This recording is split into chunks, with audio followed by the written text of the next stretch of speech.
जी भ्राताश्री। पांचाली तो अब सचमुच थक चुकी है और मेरे अनुज भी।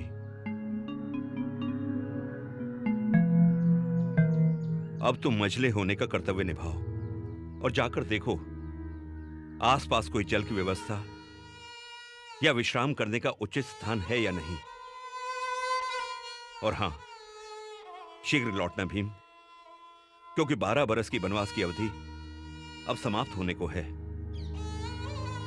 और दुर्योधन के सैनिक हमें सियार की भांति सूंघते फिर रहे हैं। जो आज्ञा भ्राताश्री।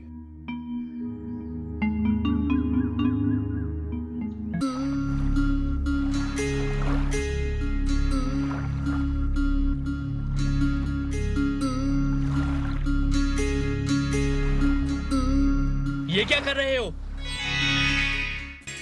दिखने में तो भद्र और व्यवहार में चांडाल लगते हो।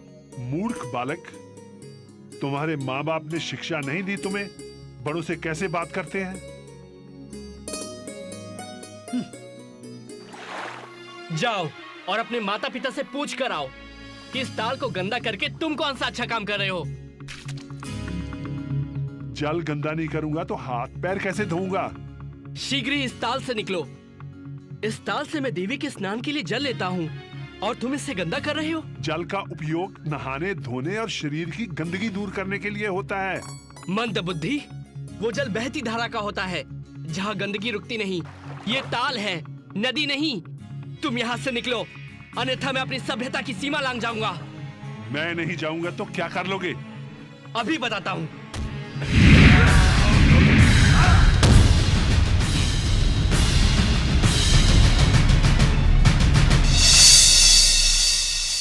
मैं बच्चों पे हाथ नहीं उठाता, किंतु तुमने सारी सीमा तोड़ दी। तुम्हें तो सभ्यता सिखानी ही पड़ेगी।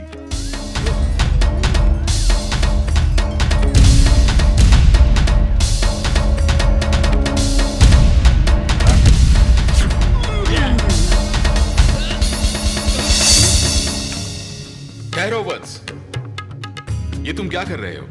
प्रभु, इसने पूजा का जल अपवित्र किया है, मैं इसे दंड दूंगा। ऐसा मत करो वत्स। ये महाबली भीम तुम्हारे दादा हैं? मेरे दादाश्री भीम? हाँ पुत्र।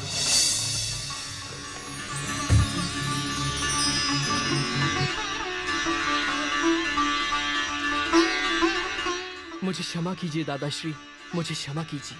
तुम मेरे पौत्र हो, मेरे घटोत्कच के पुत्र। हाँ हाँ दादाश्री, मुझसे अनजाने में ऐसा अपराध हुआ है जिसकी कोई क्षमा नहीं। नहीं पौत्र नहीं, भूल मुझसे भी हुई है। मैंने भी बड़े होने का कोई अच्छा परिचय नहीं दिया। मेरे लिए मात्र जल था और तुम्हारे लिए पूजा का स्थल। इसलिए भूल जाओ जो भी हुआ। कैसे भूल जाऊं दादाश्री? मैंने अपनी शक्ति का दुरुपयोग किया, वो भी अपने दादाश्री पर। मुझे इसके लिए अपने आप को दंड देना होगा। नहीं पौत्र नहीं, मैंने तुम्हारा बाल्यकाल नहीं देखा। हर पौत्र बाल्यकाल में अपने दादा पे हाथ उठाता है। मन मैला न करो पौत्र, हमारा मिलना शायद इसी प्रकार लिखा था।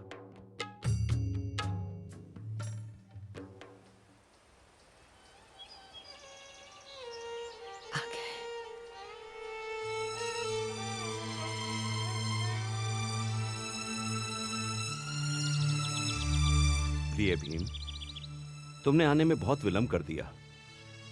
और ये भ्राताश्री, ये बर्बरीक है, मौरवी और घटोत्कच का पुत्र।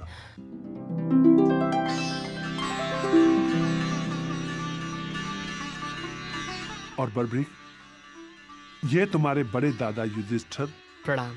दादा अर्जुन, प्रणाम। नकुल सहदेव और तुम्हारी दादी द्रौपदी। प्रणाम दादी श्री। आयुष्मान भव। बर्बरीक बड़ा सुंदर नाम है। सुंदरता के साथ साथ ये अद्भुत शक्तिशाली भी है। और जानते हो द्रौपदी, इसने मुझे मल्ल युद्ध में परास्त किया। ये बालक आपको? हाँ द्रौपदी, ये यहाँ वन में सिद्धियां प्राप्त करने आया था और मेरी इससे भेंट हो गई। पुत्र बर्बरीक, तुम्हारी दादीश्री हिडिंबा, माताश्री और पिताश्री कैसे हैं? दादाश्री, जब से मैं श्री कृष्ण से शिक्षा प्राप्त करके निकला हूं तब से उनके दर्शन नहीं हुए। लेकिन ये विदित है कि वो सदैव पिताश्री और आप सबकी चिंता में लगी रहती हैं। घोड़े के टापों की आवाज।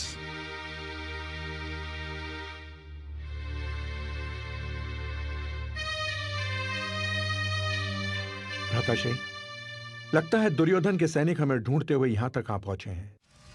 हमारा वनवास तो समाप्त हो चुका है, अब हमारा अज्ञातवास शुरू हो रहा है। कदाचित तुम्हारा कथन सत्य है अर्जुन, और यदि उन्होंने हमें ढूंढ निकाला तो एक बार फिर हमें 12 बरस का वनवास और 1 बरस का अज्ञातवास सहना होगा। वो आपको नहीं ढूंढ पाएंगे दादाश्री। ये बर्बरीक आपके पौत्र का वचन है।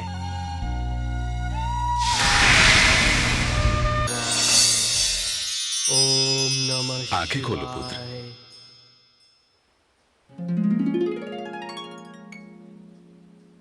प्रणाम प्रभु। कल्याण हो। हम तुम्हारी आराधना से अति प्रसन्न हैं पुत्र। कहो, क्या वर मांगना चाहते हो? प्रभु, प्रथम इच्छा थी कि आपके दर्शन हो, वो अब पूर्ण हुई।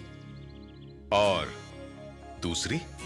मैं ऐसी शक्ति चाहता हूँ प्रभु जिससे मैं दुर्बल और निसहाय लोगों की रक्षा कर सकूं।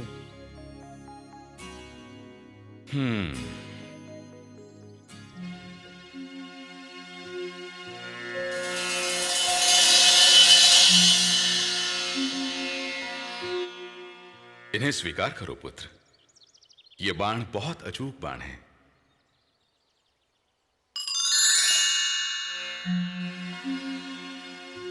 पहला बाण छोड़ने से तुम युद्ध भूमि में जिनका भी वध करने की कामना करोगे, यह बाण उनके शरीर पर मृत्यु चिन्ह बना देगा।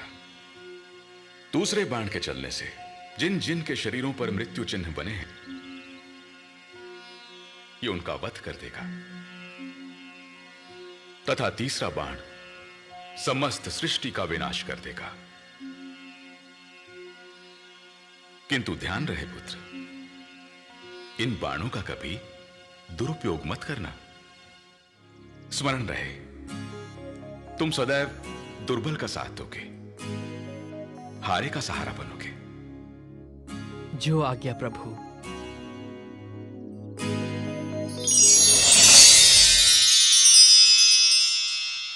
बर्बरिक को प्रलय वाली शक्ति मिल गई। इन 3 बाणों की सहायता से वो विश्व भर की सेना को अकेले समाप्त कर सकता था। पांडव द्रौपदी के साथ अपना 1 वर्ष का अज्ञातवास पूरा करने महाराज विराट की राजधानी पहुंच गए। द्रौपदी शैलेंद्री बन गई और उसे महारानी सुदेशना ने अपनी सेवा में रख लिया। युधिष्ठिर विराट नरेश के विशेष सेवक हो गए। भीम रसोइया बन गए। अर्जुन ने विराट पुत्री उत्तरा को नृत्य की शिक्षा दी। नकुल अश्वशाला की देखभाल करने लगे और सहदेव ने चरवाहे का कार्य किया। अज्ञातवास समाप्त होते ही पांडवों का दूत बनकर श्री कृष्ण कौरवों के पास गए, परंतु दुर्योधन ने उनकी बात नहीं मानी। युद्ध होगा बड़े भैया, अवश्य होगा। युद्ध को टालने का मेरा अंतिम प्रयास, मेरा शांति प्रस्ताव विफल हो गया। मामा शकुनी के द्यूत के पासे अब जुए की बिसात से निकलकर नरसंहार का नृत्य कर रहे हैं। हस्तिनापुर नरेश धृतराष्ट्र ने नेत्रहीनता को अपना रक्षा कवच बना लिया है और पुत्र मोह के कारण वो अपना राजधर्म भूल चुके हैं। मैंने आप पांडवों के लिए केवल 5 गांव मांगे थे, किंतु दुर्योधन ने कहा कि 5 गांव तो क्या, वो सुई की नोक के बराबर भूमि भी नहीं देगा।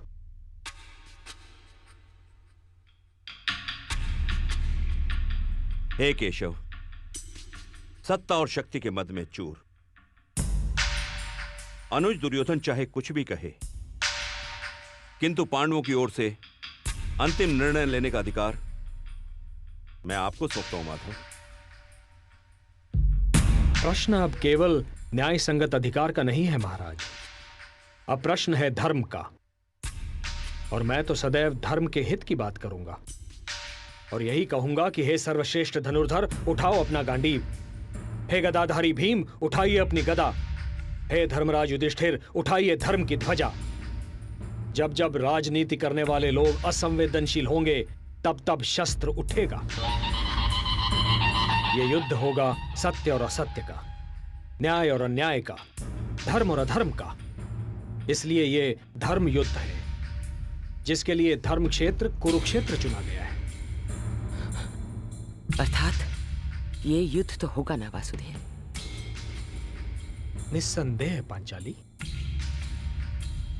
हे मधुसूदन, अंतिम सांस लेती मेरी प्रतिशोध की ज्वाला को आपने पुनर्जीवित किया है। हे नरश्रेष्ठ, ये आपका वचन है, आश्वासन मात्र नहीं।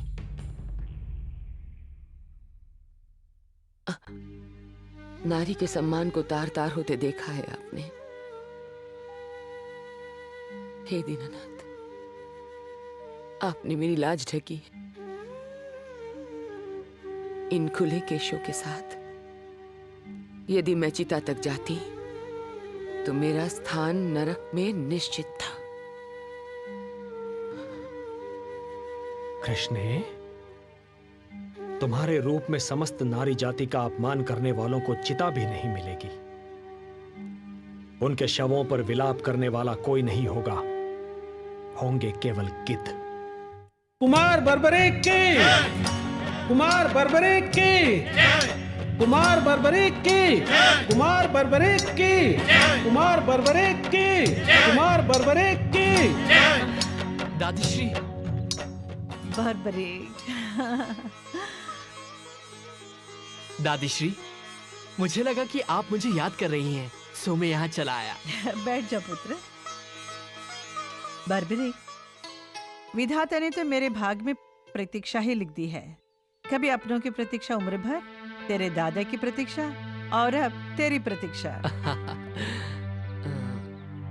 दादीश्री, आपकी यही प्रतीक्षा तो आपके अपनों की शक्ति है। आपने जिस कार्य के लिए गुरुदेव श्री कृष्ण के पास भेजा था, उनके मार्गदर्शन में वो पूर्ण हुआ। आज आपके बर्बरीक को संसार की बड़ी से बड़ी शक्ति भी चुनौती नहीं दे सकती। पुत्र बर्बरीक,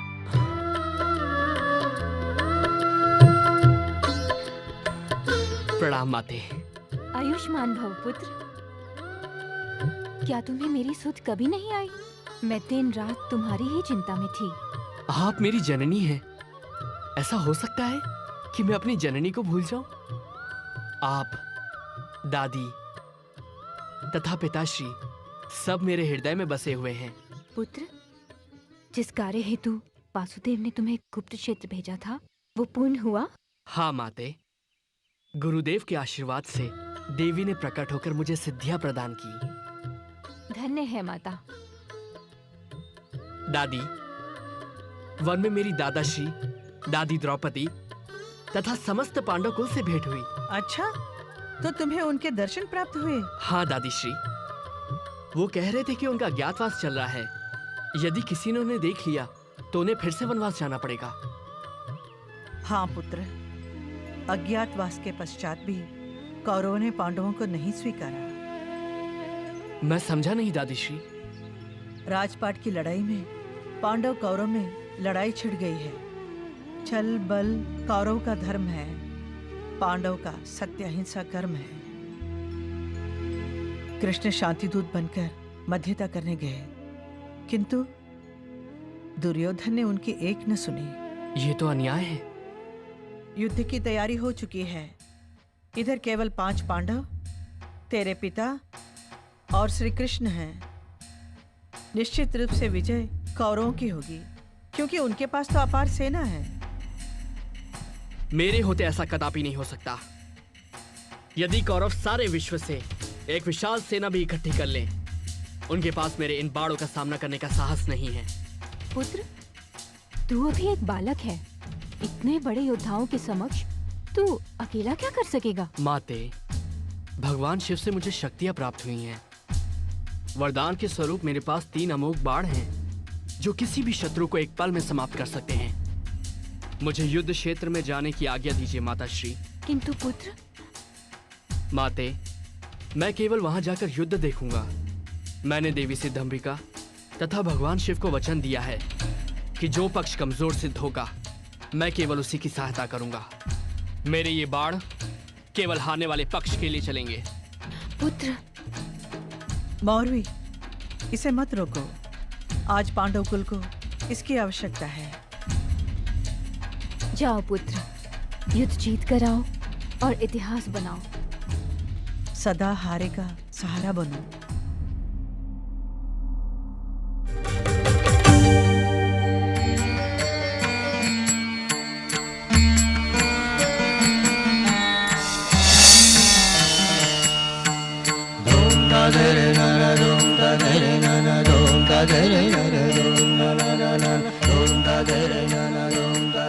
युवक, पता नहीं तुम मित्र हो या शत्रु, किंतु वीरता तुम्हारे अंग अंग से झलकती दिखाई पड़ती है। तुम यहाँ किस पक्ष को अपना समर्थन देने आए हो? मैंने कोई निर्णय नहीं लिया है। इस समय तो मैं युद्ध को निकट से देखने की अनुमति लेने आया हूँ। वो तो तुम्हें सरलता से प्राप्त हो जाएगी युवक। ये धर्म युद्ध है। कोई भी योद्धा बिना दबाव के किसी भी पक्ष को अपना समर्थन दे सकता है। विचार करने की बात तो मात्र ये है कि कौन सा पक्ष धर्म, कौन सा अधर्म की ओर है। सुना है इस युद्ध में इतने महारथी इकट्ठा हो रहे हैं जो पहले कभी नहीं हुए। सत्य है युवक, केवल ये बताओ कि तुम अपना समर्थन किस पक्ष को दोगे? मैं तो सदैव निर्बल के पक्ष में हूँ। मैं पराजित का मित्र हूँ। ये दैव्य गुण है, मानवीय नहीं। तुम्हारी सेना कहाँ है युवक? मैं स्वयं एक सेना हूँ। मैं अकेला ही युद्ध करके किसी भी सेना को परास्त कर सकता हूँ। तुम्हारा व्यक्तित्व विचित्र है युवक। सत्य तो प्रदर्शन के पश्चात ही सिद्ध होता है। मैं द्रुपद पुत्र धृष्टद्युम्न, पांडव सेना का प्रधान सेनापति, तुम्हें अपने क्षेत्र से युद्ध देखने का निमंत्रण देता हूँ। धन्यवाद। मुझे पांडव पक्ष से यही अपेक्षा थी।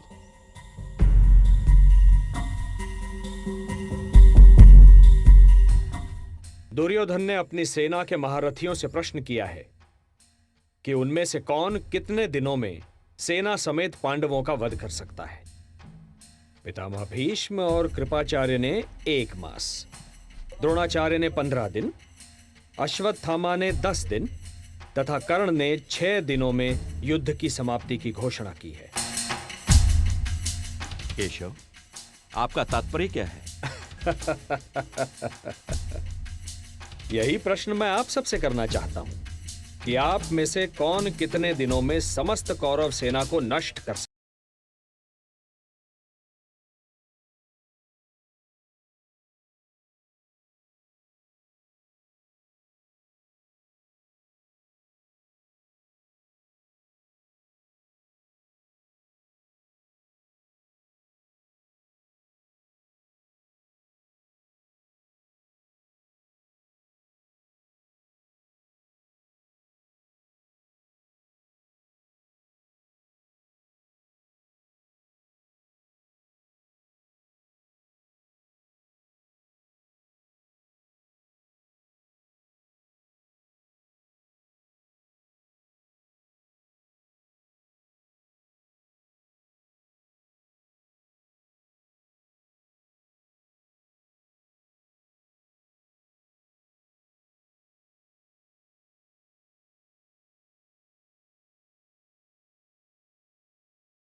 महाराज, एक विचित्र युवक आया है। उसकी बातों में बड़बोलापन है, किंतु उसके मुखमंडल पर छलकता आत्मविश्वास उसकी कही गई इस बात को सत्य साबित करता है।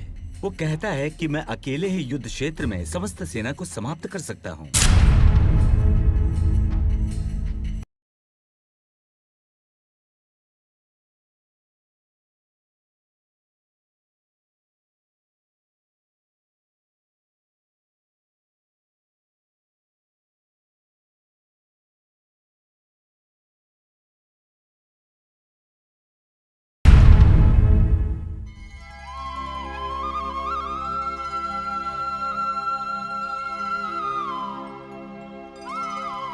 युवक,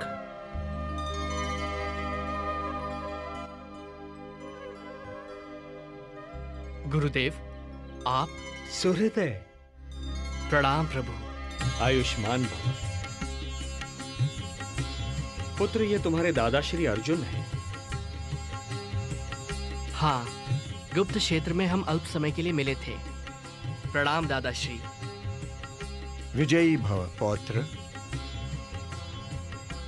गुरुदेव, मुझे युद्ध की सूचना मिली और मैं चला आया। हाँ वत्स, युद्ध की घोषणा हो चुकी है। अब हमें अपने पक्ष की शक्ति का विस्तार करना होगा। गुरुदेव, अब आपको चिंता करने की क्या आवश्यकता है? आपका शिष्य सिद्ध क्षेत्र से सिद्धियां प्राप्त करके लौटा है। मैं अकेला ही समस्त कौरव सेना को समाप्त कर सकता हूं।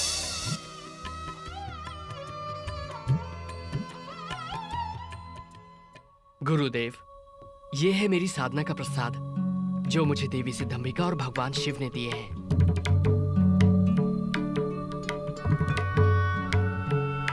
इन बाणों की विशेषता क्या है पुत्र? पहला बाण जब चलेगा तो जिन लोगों के वध की मैं कामना करूंगा, ये उन पर मृत्यु चिन्ह बना देगा।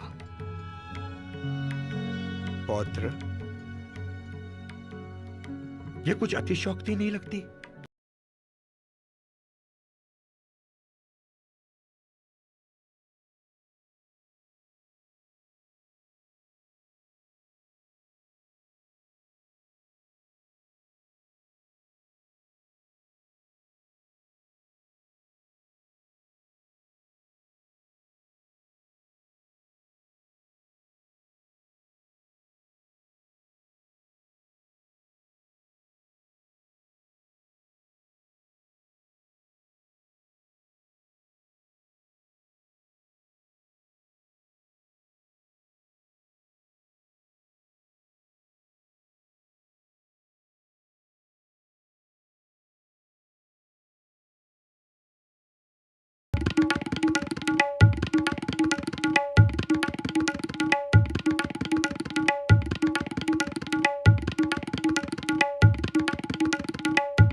इस वृक्ष के सारे पत्ते मेरे लक्ष्य पर हैं गुरुदेव।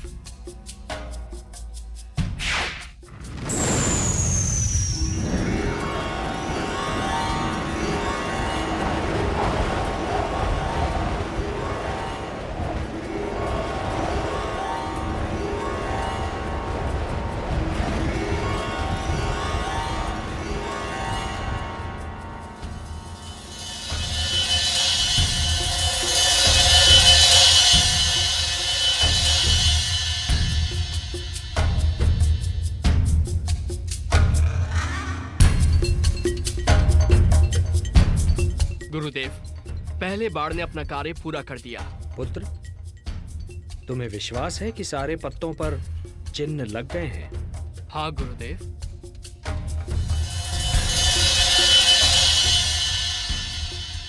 गुरुदेव, अब मेरे दूसरे बाण को छोड़ने से जितने पत्तों पर चिन्ह हैं, वो भूमि पर गिर जाएंगे।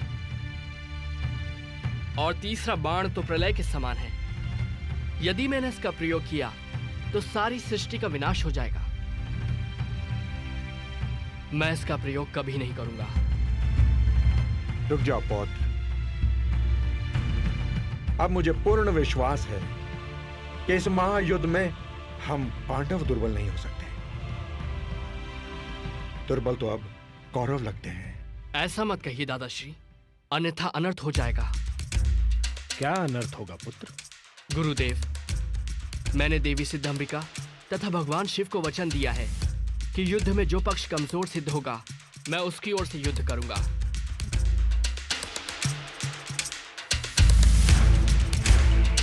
तो इसका अर्थ यह हुआ पौत्र कि बीच युद्ध में भी आप हमारे शत्रु का पक्ष ले सकते हो?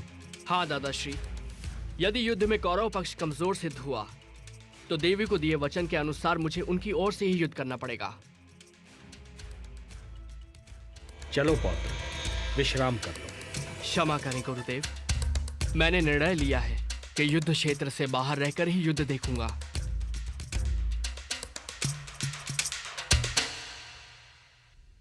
चलो पार्थ।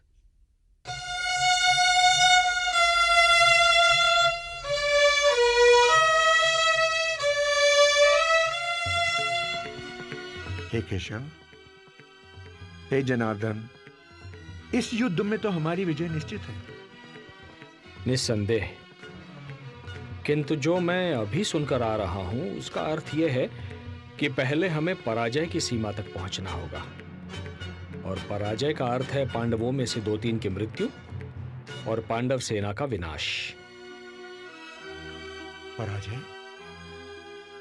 मैं कुछ समझा नहीं केशव।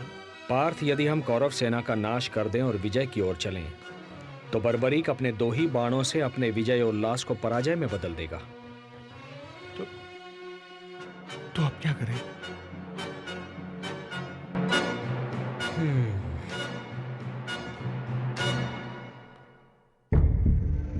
तुम ही बताओ मित्र, क्या सचमुच बर्बरी के बाण चमत्कारी होंगे? अवश्य मित्र। यदि वो बाण महादेव ने स्वयं बर्बरीक को दिए हैं, तो निश्चित ही वो चमत्कारी होंगे।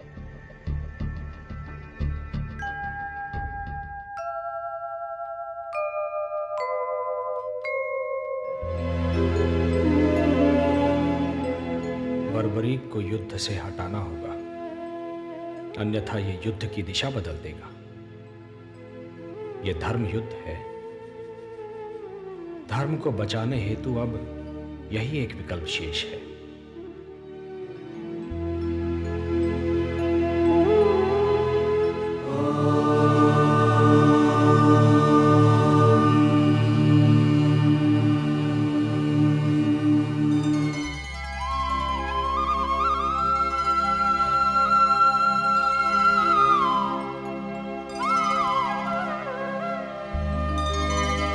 सूर्योदय।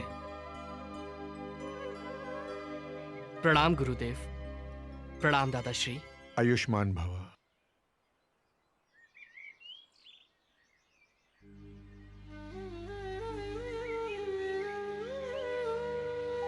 प्रभु, आप शांत क्यों हैं? क्या चिंता है आपको? पुत्र कल से युद्ध शुरू हो जाएगा। देखें, निर्णय की ओर जाता है।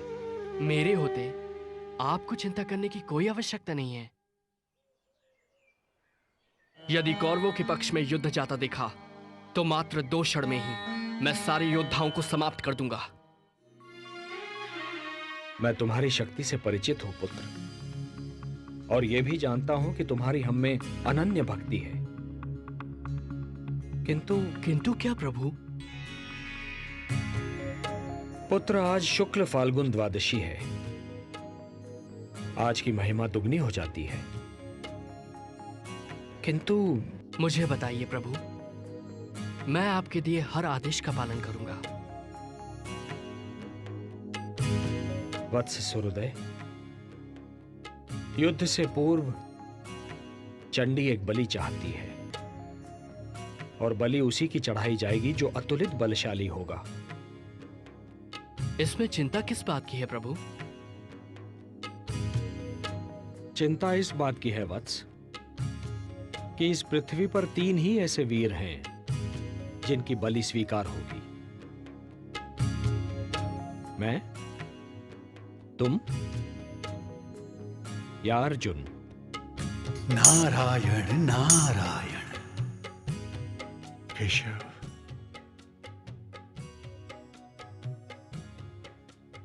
बस इतनी सी बात है केशव?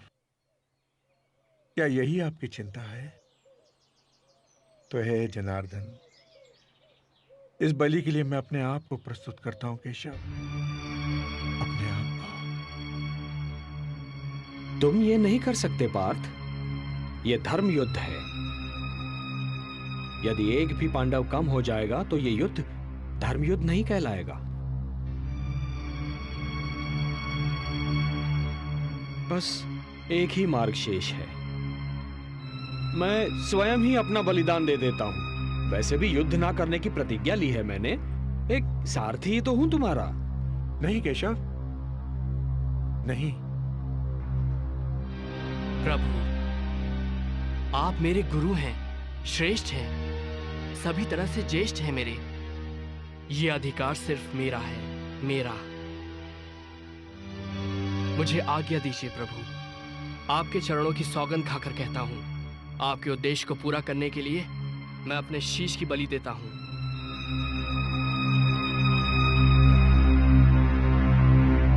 प्रभु, ये कार्य करने से मेरे वंश की कीर्ति बढ़ेगी, ये सौभाग्य मैं अपने हाथों से नहीं जाने दूंगा प्रभु।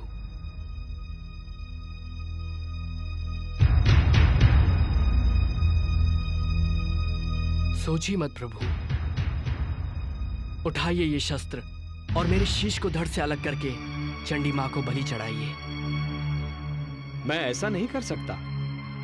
यदि मैंने ऐसा किया तो यह बलिदान नहीं होगा, हत्या होगी।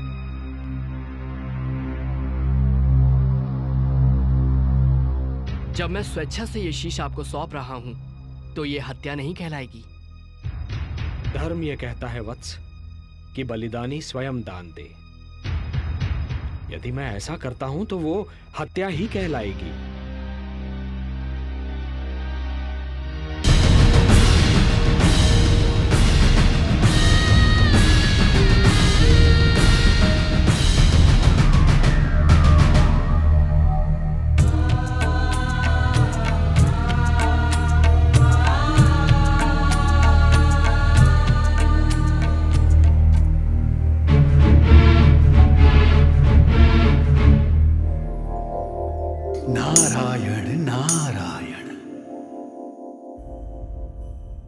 पुत्र घटोत्कच, अब युद्ध का कोई विकल्प नहीं। धर्मराज, घटोत्कच पुत्र बर्बरीक ने श्री कृष्ण के कहने पे अपना शीश दान कर दिया।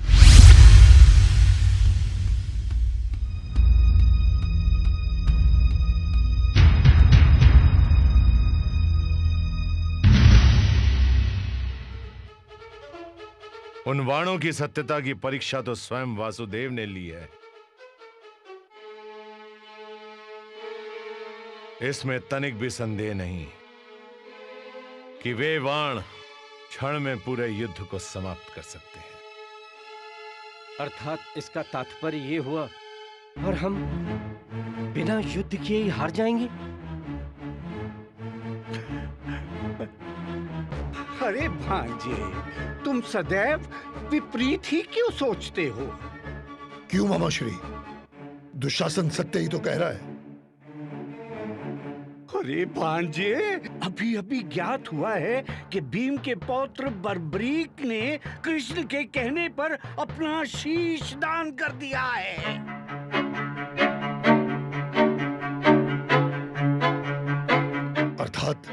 अर्थात भांजो, बर्बरीक की मृत्यु हो चुकी है। अब उसके युद्ध करने का प्रश्न ही उत्पन्न नहीं होता। भीम और पांडव सारे शोकाकुल हैं।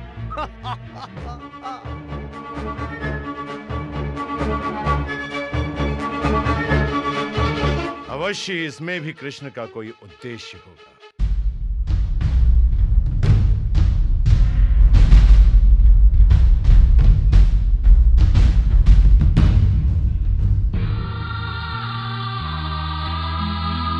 पुत्र बर्बरीक, पौत्र, ये तूने क्या किया? वासुदेव, ये आपने उचित नहीं किया। अब मैं हिडिंबा और मौरवी को क्या उत्तर दूंगा?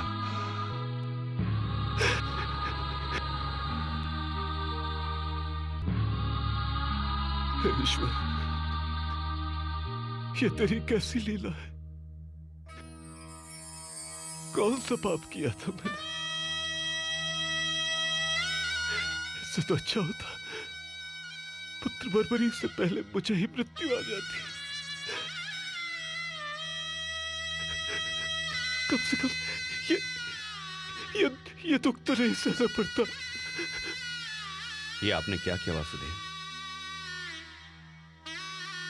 और इसके पीछे आपका क्या उद्देश्य है? बोलिए ना केशव।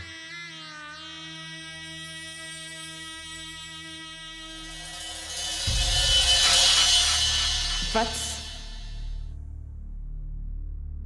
भगवान श्री कृष्ण ने महाबली बर्बरीक से ये शीशदान किस कारण मांगा, मैं बताती हूं।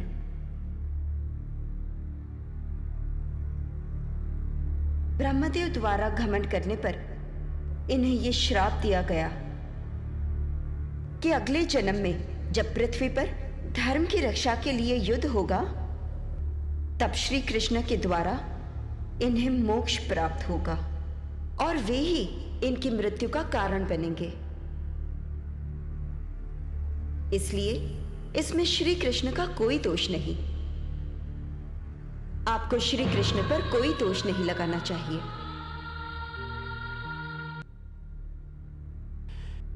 हे केशव, मुझे क्षमा करें, क्षमा करें।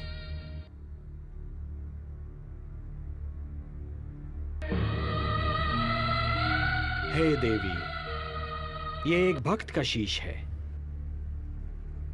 इसे अमृत से सींचो और अजरामर बना दो।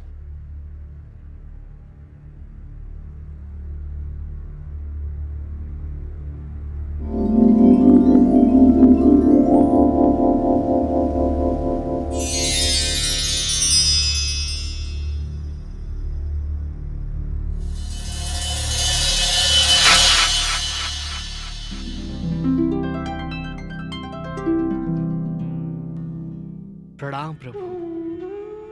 कीर्तिमान भव।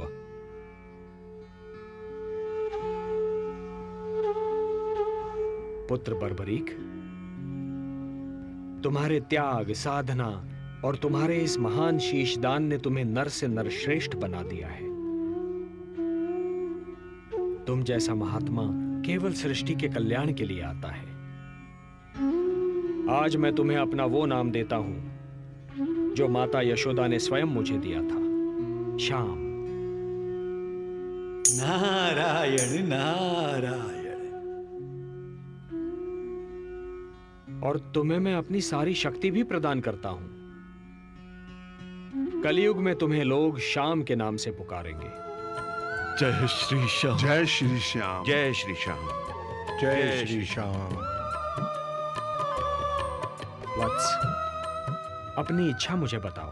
हे नारायण, हे श्याम, मेरी 2 इच्छाएं हैं। प्रथम इच्छा, मेरी देह को आपके हाथ से अग्नि मिले,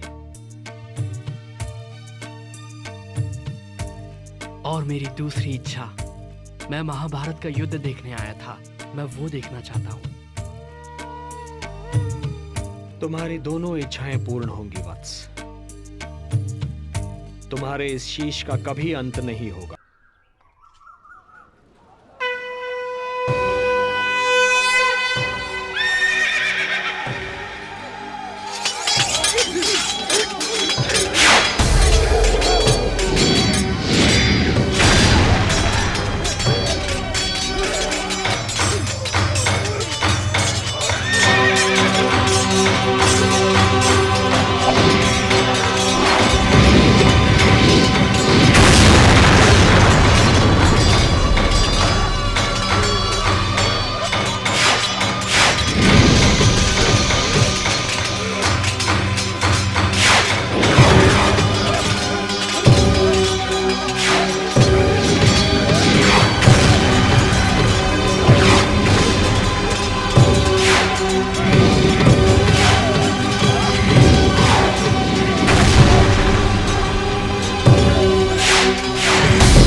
कुरुक्षेत्र के युद्ध में पांडवों की जीत हुई और कौरवों की हार। चारों ओर से पांडवों की जय जयकार सुनाई दे रही थी। पांचों पांडव इस युद्ध का श्रेय स्वयं ही ले रहे थे। मैंने धर्म की मर्यादा का पालन करते हुए युद्ध का संचालन किया और इसीलिए हमें विजयश्री का प्रसाद मिला। बड़े भैया, इस युद्ध के सबसे बड़े खलनायक दुर्योधन का वध यदि मैं न करता तो ये युद्ध कभी जीता नहीं जा सकता था। मजले भैया, यदि पितामह भीष्म बाणों की शैया पर नहीं लेटे होते तो विजय हमसे कोसों दूर होती।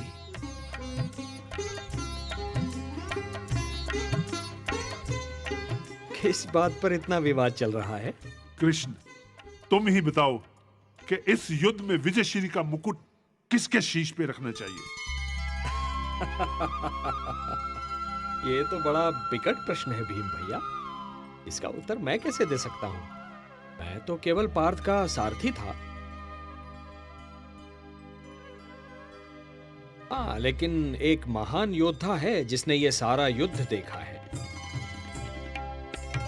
उस महादानी, उस शीशदानी से अवश्य पूछ सकते हैं। चले? चलिए।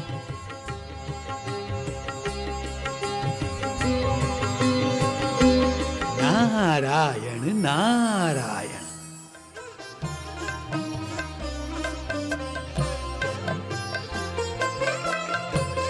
प्रणाम प्रभु।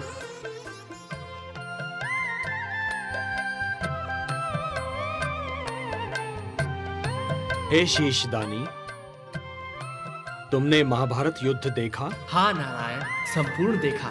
तुम्हारे ये पांचों पितामह इस बात पर विवाद कर रहे हैं पुत्र कि इस युद्ध में विजय किसके कारण प्राप्त हुई।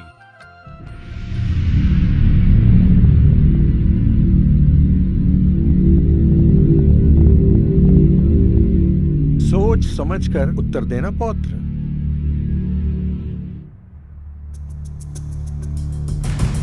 ना जाने किस आधार पर आप सब अपने आप को इस युद्ध का नायक मान रहे हैं। आप बड़े दादा धर्मराज युधिष्ठिर, आपने असत्य भाषण करके अपने गुरु द्रोणाचार्य का वध कर दिया। मेरे पितामह भीम, आपने गदा युद्ध के नियमों का उल्लंघन करके दादा दुर्योधन का वध किया। गांडीवधारी आपने तो युद्ध से पूर्व ही गांडी फेंक दिया था। पितामह भीष्म को आपने शिखंडी का आश्रय लेकर बाणों की शैया पर सुलाया। दादा कर्ण से आपके प्राणों की रक्षा के लिए मेरे पिता घटोत्कच ने अपने प्राणों की आहुति दी। नहीं, आप में से कोई भी नहीं है। इस युद्ध का नायक, इस युद्ध के एक ही महानायक हैं, मेरे गुरुदेव श्री कृष्ण। मुझे तो पूरे युद्ध में गुरुदेव श्री कृष्ण और उनके सुदर्शन चक्र के सिवा और कुछ नहीं दिखाई दिया। गुरुदेव श्री कृष्ण केवल दादा अर्जुन के सारथी नहीं, इस महायुद्ध के सारथी थे। कृष्ण, केवल श्री कृष्ण।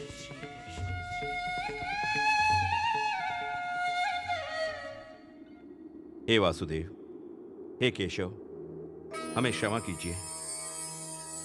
अहंकार विवेक का शत्रु होता है। हे केशव, युद्ध में यदि आप हमारे साथ ना होते तो कदापि हमें विजय प्राप्त ना होती। हे शीशदानी, इस युद्ध ने अन्यायी कौरवों को दंड दिया, पांडवों को हस्तिनापुर का राज्य दिया, मानवता को शांति दी। किंतु इस युद्ध ने तुम्हें क्या दिया पुत्र? हे नारायण, ये आप भली भांति जानते हैं, मुझे अपने कर्म का कोई पुरस्कार नहीं चाहिए। हे निष्काम कर्मयोगी, तुम्हारे कर्म का पुरस्कार तो मैं तुम्हें दूंगा। कलयुग में तुम मेरे ही नाम से जाने जाओगे और मेरी सारी शक्तियां तुम में निहित होंगी।